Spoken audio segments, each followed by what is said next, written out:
What is going on, everyone? My name is Andy. Welcome back to another FPL video. In this one, we are looking at the FPL watch list ahead of Game Week 30. That's right, we're into the business end of the season now. We've had a bit of a break with the international break. Obviously, that's still going on. We did a few videos last week. Now we're into the normal content as we try and pick up as many points as possible, as many green arrows as possible in the final few weeks. So if you haven't already, please do subscribe. Hit that like button if you're happy with the content being back, the normal content that is. Let's jump into the first player. So I think like everyone else, right, I've noticed the Chelsea fixtures. It's hard to ignore them. From a defensive point of view, I already have Rudiger. I might add another Chelsea defensive option, but I'm looking to maybe put in attacker at some point. Obviously, starting this week, right, West Brom at home looks really good. Most people's teams are probably looking quite decent, but even after this week, the fixtures continue to be pretty good, right up until like game week 34 or 35. Now, a lot of people like Mason Mount. I know a lot of people have already brought him in before the blank, right, when they played Leeds, and obviously they played Everton as well.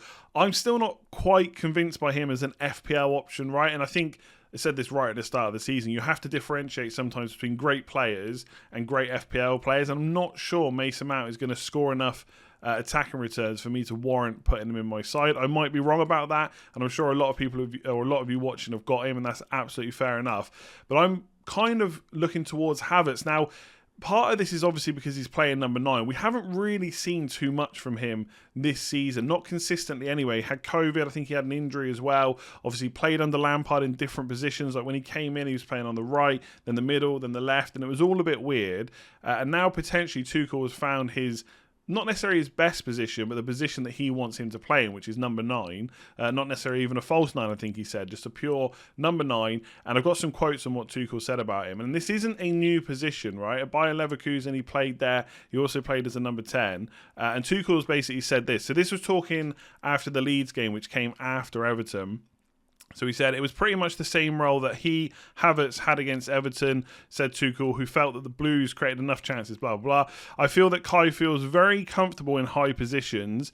He's very comfortable to go and drop in the half spaces from high position, to turn with the ball and run with speed. But also, and I think this is the most important bit, to arrive naturally in the box. And like, for example, right, I'm not saying Jesus is a bad player, but a lot of people will pinpoint his flaws versus an Aguero, that he doesn't necessarily arrive in the box at the right time. He's not waiting in and around the 6-yard box enough to be another Aguero. Now, hasn't really mattered for Man City. They score goals anyway, but that was just like a bit of an extreme example. So Tuchel's obviously happy with him. He has played in this position before.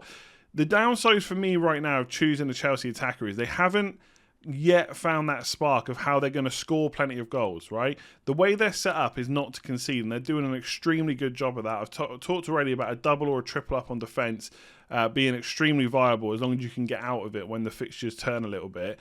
But they haven't yet scored more than 2 goals in the league under Tuchel, and he is chopping and changing the attack quite a bit. Again, that doesn't necessarily matter. Man City do that and they still end up scoring goals, but they haven't yet, Chelsea, got this kind of balance between defence and attack. It's obviously not going to matter for points in the Premier League, and I'm sure they probably will get to top 4 and be fine and stay in there, etc. But obviously we're looking at it from an FPL point of view, and when you've got quite a few players in that squad that can score goals, you don't want the points being shared around when they're only scoring like 1 or 2 goals. So that is one concern. The other concern is obviously, yes, he's played 2 games in a row for 90 minutes, but Werner can play number 9, Giroud can play number 9, Abraham as well, when he's fit, he could play there too. So I don't know exactly how nailed on Havertz is, but he is a very nice price, right? Looking at his own personal numbers for the season, he's on 0.23 expected goals per 90, 0.1 expected assists. So it's 0.33 overall. That's really not that impressive, I'll be completely honest. But as I said, he played under a different manager before. He played in a variety of positions. He was in and out of the team. And perhaps now this is his chance to kind of, I wouldn't say fulfill his potential, because it is just the end of the season now. Maybe that will come next year. But for his price, around the 8 million mark, playing as a number 9 for Chelsea, he is going to get chances. He had plenty of chances against Everton and Leeds as well. And I'm sure there's going to be more to come with these fixtures. He's definitely on the watch list. I mean, he's such a good price, playing in a really good team, really nice position. Although being a midfielder and converting to playing up front doesn't always work for additional FPL points like we used to see with Hazard, for example, at Chelsea. But this one's one I'm quite excited about because he's played there before. Tuchel knows the potential. I think for me, I might monitor him for one more week just to see if he starts again, how he does, and then look at it from 31 onwards. But if you're looking for a punt this week before wildcard in 31, he's definitely one that would be top of my list. So Wolves fixtures like Chelsea's are pretty good. Obviously, otherwise I wouldn't have these players on the watch list. And their defence has been pretty decent as well, right? If you go on to something like FB Ref and you look at expected goals conceded per 90 minutes, so per match, obviously, because we're not looking at on a player level, we're looking on a team level. And you look at that with penalties or without penalties, Wolves are in the top 5 this season so far. And they were also one of the top defences last year. So they haven't really got any worse in terms of their defence, but obviously their attack is something we talked about quite a lot. Just not looking good. A lot of people will probably target Neto for this run, but without Jimenez in there, I do worry a little bit.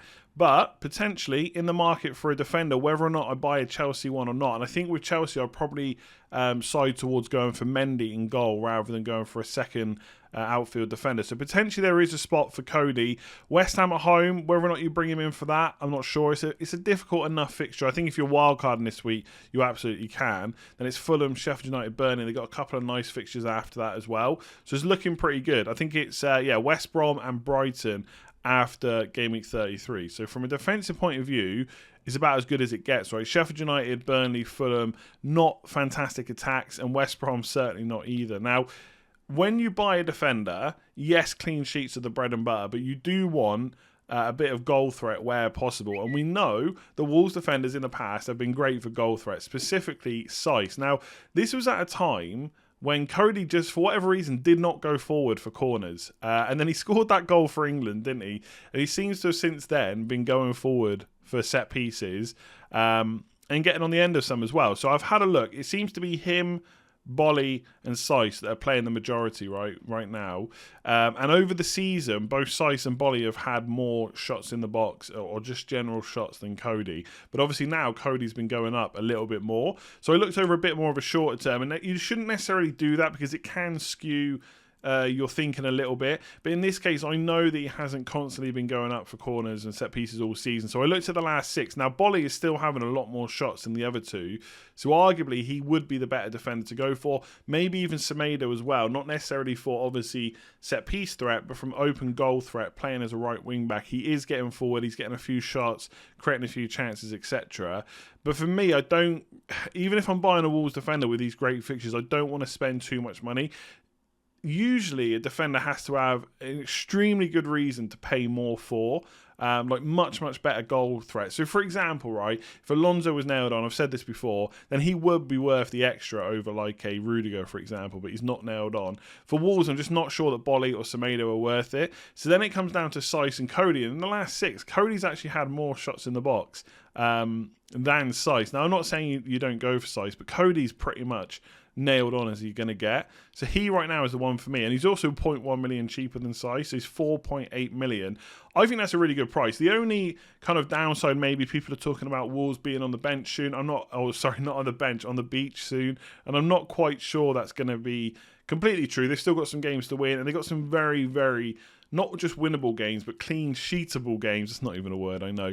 There's plenty of clean sheets up for grabs is what I'm trying to say. So 4.8 million, completely nailed on. Starting to take some shots in the box as well. Not too much to dislike about Cody, I would say. Can I really go back to Bruno Fernandes? Absolutely I can. When I sold him, I said it doesn't mean you're done with a player for the rest of the season. And that is what people think. When you remove a player, it's like, well, that's it. You're screwed. He's going to get this many millions of points before the end of the season. You're going to miss out on all of them. Guess what? You have a transfer every single week. You just click the transfers tab at the top.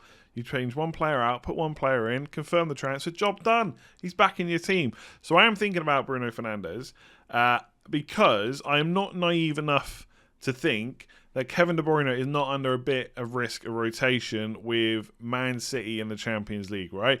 And he's very expensive. He's one of the most expensive midfielders in the game. Therefore, I can afford pretty much any other midfielder apart from Salah, who I already own, so it doesn't matter. Now, I still think, looking at the next 2 fixtures, I made a decent enough call. Like, so far, De Bruyne has outscored Fernandes in the 2 games they played. Then they both blanked anyway.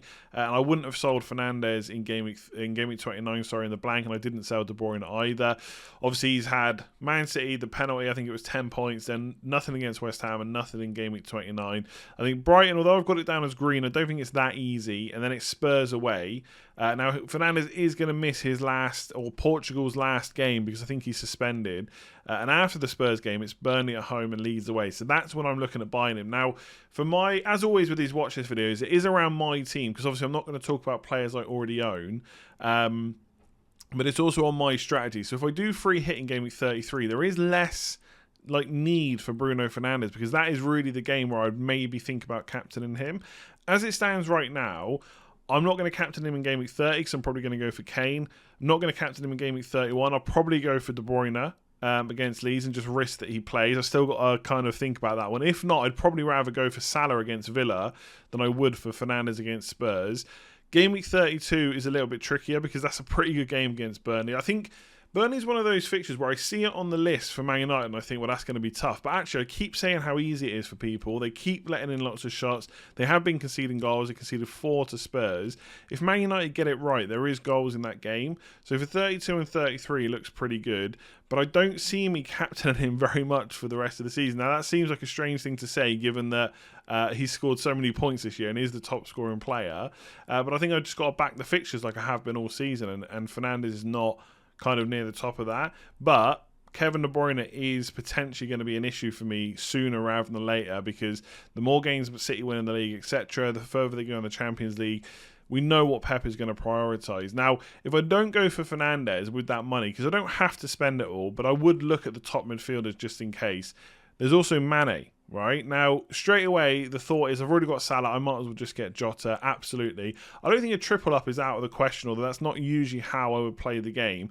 But he does arguably have better fixtures than Fernandes. So if we ignore Salah, if we ignore the fact that I could get Jota, if it's a straight-up choice between Mane and Fernandes, there is some risk, and I hate using that word, that Mane will continue on this poor run of form, but also his stats have been great all season. He just hasn't pulled through on them yet. The fixtures are brilliant. This could be the time that he starts scoring. So this particular watch list player is it's mostly about Fernandes, but also a little bit about Mane.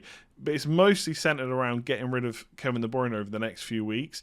And Bruno Fernandes, given his ownership and stuff, is so high. And not even that, just knowing what he can do when he's on the pitch with the penalties, set pieces, or some set pieces at least, but also the amount of chances he creates. And you don't need me to sit here and tell you how good Bruno Fernandes is. But I look at those fixtures. I've highlighted 3 of them as green. There is potential for good results there. And De Bruyne has Leicester this week. That could be a tricky enough game. So it's an interesting one, Bruno Fernandes. Like I said, just because I got rid of him doesn't mean I can never get him back. But he's firmly on the watch list. I think for City, West Ham and the blank, I just ignored him completely. But now I've got to start thinking about him again. And probably not this week, but by game week 32, I'm going to have to strongly consider it. And so that is why he's back on the watch list. There we go. That is it for this one. A bit of a short one, only 3 players. It was a difficult week to do it because I'm quite happy with my squad. But there are some players that I've got my eye on. If not for this week, then for the few weeks coming up, like 31, 32, 33, etc. And next week, I'll definitely be looking at making a transfer for sure. And I'll have a few more players on the watch list then. Let me know below who's on your watch list. And if you've enjoyed the video, please do give it a like. Hit subscribe if you're new around here. If you want to support the channel, if you've been enjoying the content all season, you want to get a little bit more kind of perks and benefits over on Patreon, then you can. Link to that in the description below. Everyone that signs up goes up on the Legends wall. So thank you very much to everyone that's already signed up. You know the drill by now. You've heard this enough times. Thank you very, very much. I will leave that video there. I'm glad to be back making the normal videos. I've got videos to come every single day this week. So tomorrow will be transfer tips, and we've got game week preview, team selection, captaincy, and a deadline stream on Saturday. I'm looking forward to it. Make sure you've hit that subscribe button, hit that like button too, and I'll see you soon.